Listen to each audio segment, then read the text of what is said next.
Assalamualaikum warahmatullahi wabarakatuh. Bismillahirrahmanirrahim. Bersama saya pengacara majlis Muhammad Syafiq bin Muhammad Khatib, dan juga bersama saya dua orang ahli panel yang akan membincangkan pada forum hari ini. Jadi sebelum itu, minta perkenalkan diri dahulu. Silakan. A'udzu billahi minasyaitonir rajim. Bismillahirrahmanirrahim. Allahumma salli ala sayyidina Muhammad. Allahumma salli ala sayyidina Muhammad. Allahumma salli ala sayyidina Muhammad wa ala ali sayyidina Muhammad. Amma ba'd. Assalamualaikum warahmatullahi taala wabarakatuh.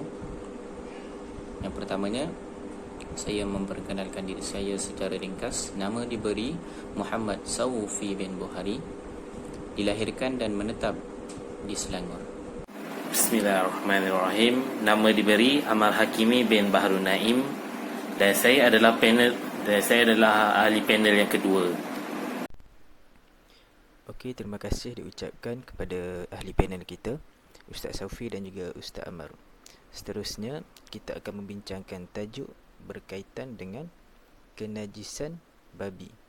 Jadi soalan saya yang pertama adalah, apakah hukum kenajisan babi itu sendiri, dan juga apakah perlu disertu ataupun tidak jika kita memegang babi itu secara sengaja ataupun tidak sengaja. Jadi saya serahkan kepada ahli panel kita yang pertama untuk menjawab soalan ini. Ustaz Saufi, silakan. Baik, terima kasih kepada saudara pengerusi majlis untuk soalan apakah hukum kenajisan babi tersebut. Baik, walaupun fuqaha bersepakat dalam hukum pengharaman memakan daging, lemak dan anggota babi, tetapi mereka berbeza pandangan dalam hukum kenajisan babi.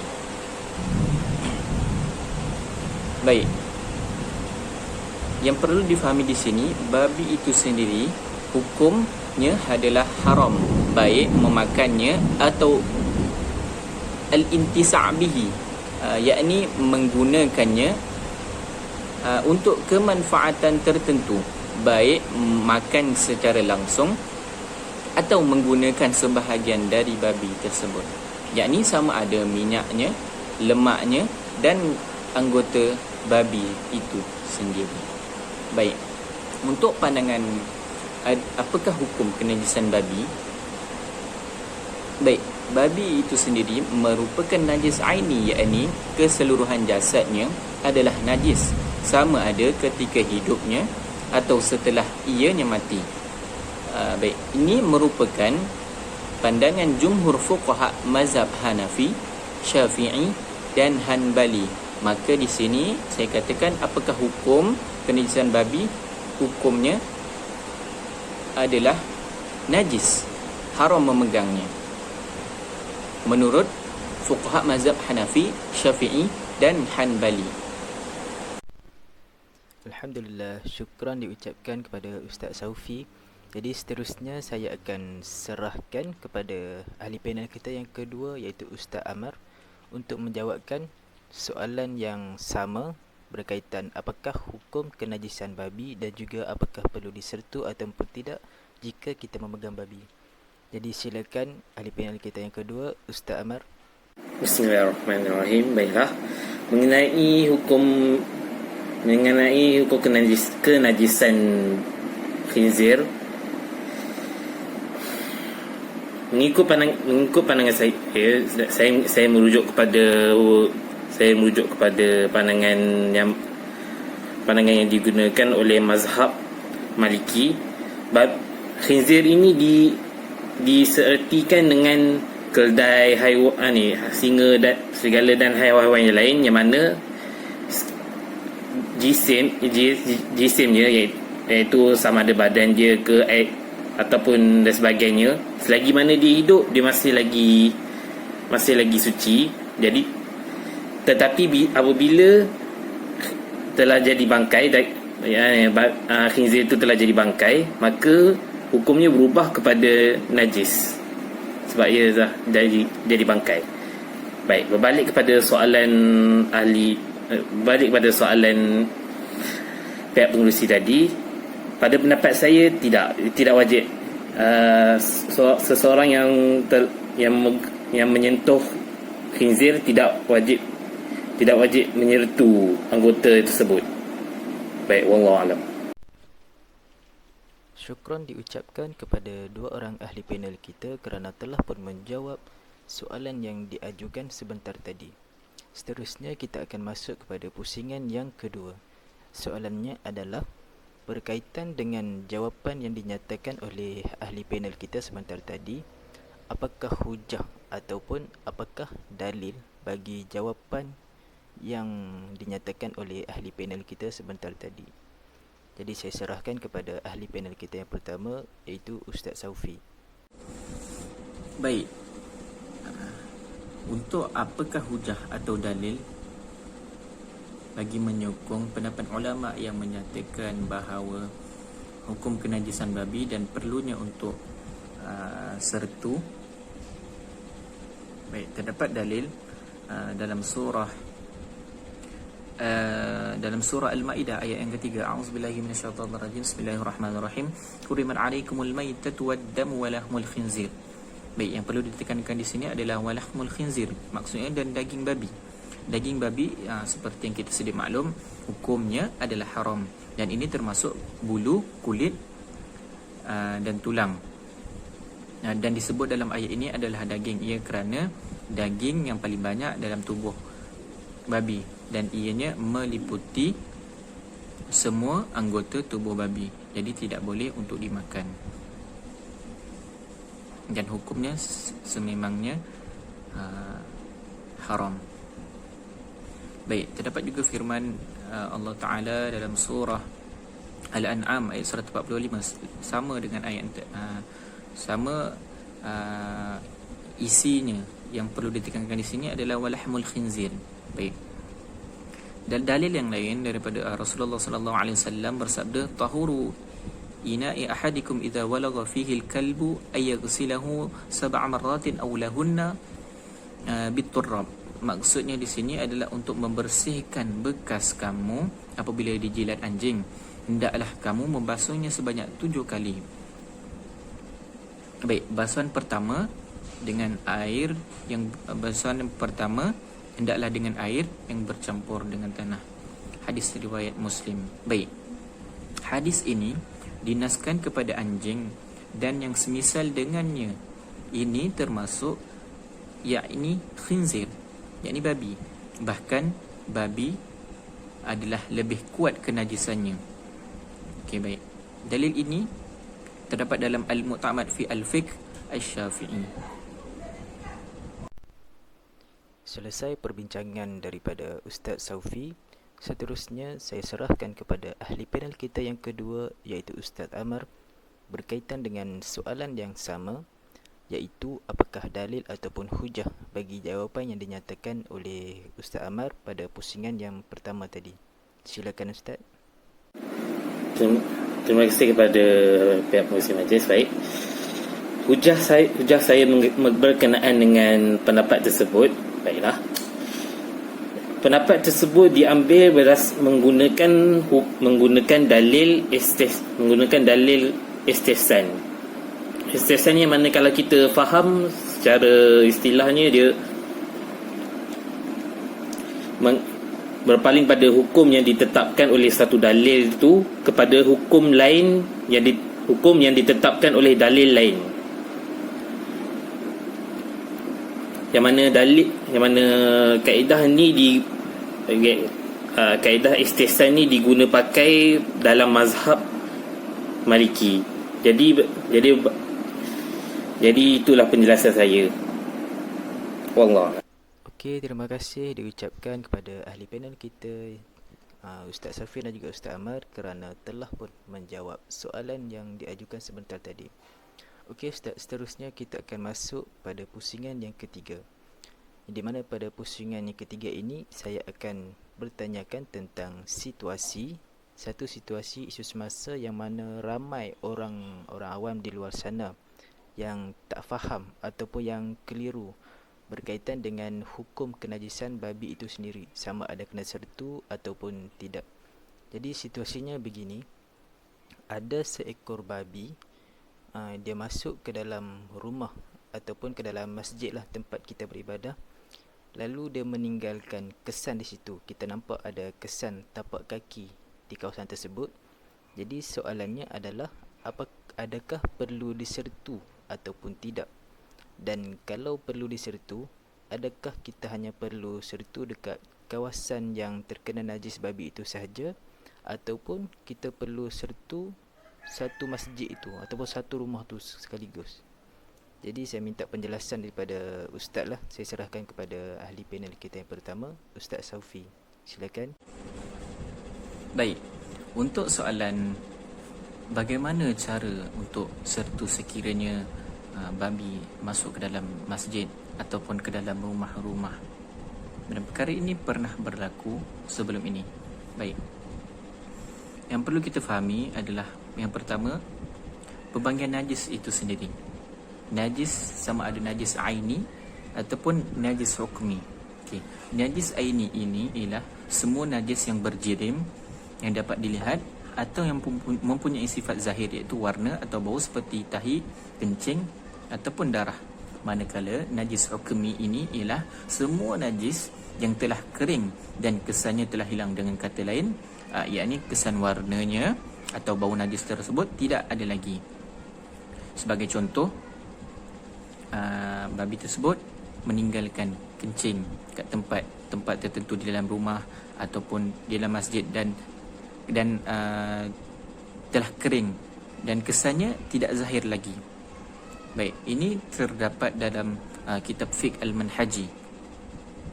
Baik, untuk kategori kenajisan khinzir ini, yang sama ada dimasuk ke dalam masjid ataupun ke dalam rumah, kita kena fahami bahawa khinzir ini dikategorikan sebagai najis mughallazah, yakni najis jenis yang paling berat, iaitu anjing dan babi. Baik, dalil menunjukkan najis ini jenis yang berat ialah ianya tidak memadai membasuhnya dengan air sekali sahaja seperti kita membasuh najis-najis yang lain. Tetapi dalam hal ini ia mestilah dibasuh dengan air sebanyak 7 kali. Satu daripadanya menggunakan air tanah. Baik, dikiaskan hukum babi kepada hukum anjing sebagai najis mughallazah ini adalah kerana babi lebih buruk keadaannya daripada anjing. Hal ini terdapat dalam Mustafa Al-Bugha Ali Al-Sharbayaji dalam kitab Al-Fiqh Al-Manhaji jilid yang pertama halaman 40. Baik, untuk cara bersuci daripada najis mughallazah, yakni anjing atau babi, dibasuh dengan air sebanyak 7 kali seperti saya sebut tadi, dan satu daripadanya adalah dengan air tanah. Sama ada najis tersebut najis aini ataupun hukmi. Maknanya sekiranya babi itu masuk dalam rumah ataupun masjid, najis itu adalah aini ataupun hukmi, perlulah dibasuh dengan 7 basuhan. Satu daripadanya menggunakan air tanah. Baik, berdasarkan naqalan daripada kitab-kitab yang disebutkan tadi, maka khulasah ataupun muktamadnya di sini dalam mazhab Syafi'i bahawa khinzir terdiri daripada najis ain, yakni perlu disamak sebanyak 7 kali, dan satu daripadanya ialah dengan air tanah apabila terkena najisnya. Wallahu ta'ala a'lam. Terima kasih Ustaz Saufi. Jadi seterusnya saya nak minta pendapatlah ataupun penjelasan daripada Ustaz Ammar berkenaan tentang situasi yang dinyatakan sebentar tadi. Silakan Ustaz. Baiklah, berdasarkan kepada pandangan saya mengenai situasi tersebut, pada pandangan saya cukuplah setakat membasuh kesan hingga kesan tapak kaki, sama ada tapak kaki khinzir ke ataupun mungkin kesan-kesan lain berkaitan dengan khinzir itu hilang daripada pandangan mata itu. Tak perlulah basuh sebanyak 7 kali yang disertakan dengan penggunaan tanah tu. Dan pandangan ini adalah pandangan daripada mazhab Maliki, Hanafi, sebahagian daripada pandangan ulama dalam mazhab Syafi'i, dan juga menjadi pandangan menjadi hujah dalam dalam kalangan mazhab Hambali juga. Imam Nawawi telah menjelaskan bahawa hukum tidak hukum membasuh menggunakan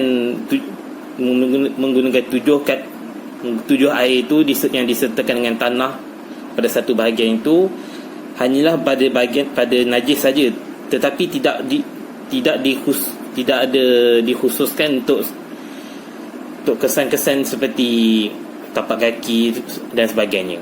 Ia hanyalah pada bahagian najis saja. Wallahu a'lam. Saya serahkan pada pihak pengurusi majlis. Syukran diucapkan kepada Ustaz Saufi dan juga Ustaz Amar. Jadi kita sudah pun sampai ke pusingan yang terakhir ataupun pusingan yang keempat. Jadi pada pusingan yang terakhir ini, saya cuma nak tanyalah kepada ahli panel kita, apakah yang dapat disimpulkan di dalam perbincangan kita pada forum hari ini daripada pusingan yang pertama hinggalah pusingan yang ketiga. Jadi saya serahkan kepada Ustaz Saufi. Silakan Ustaz. Baik, kesimpulan topik atau tajuk yang kita bahaskan pada hari ini iaitu mengenai hukum kenajisan babi, hukum kenajisan babi tersebut, dalil-dalil dan hujah, dan apakah perlu diserta sekiranya memegang secara sengaja ataupun tidak sengaja.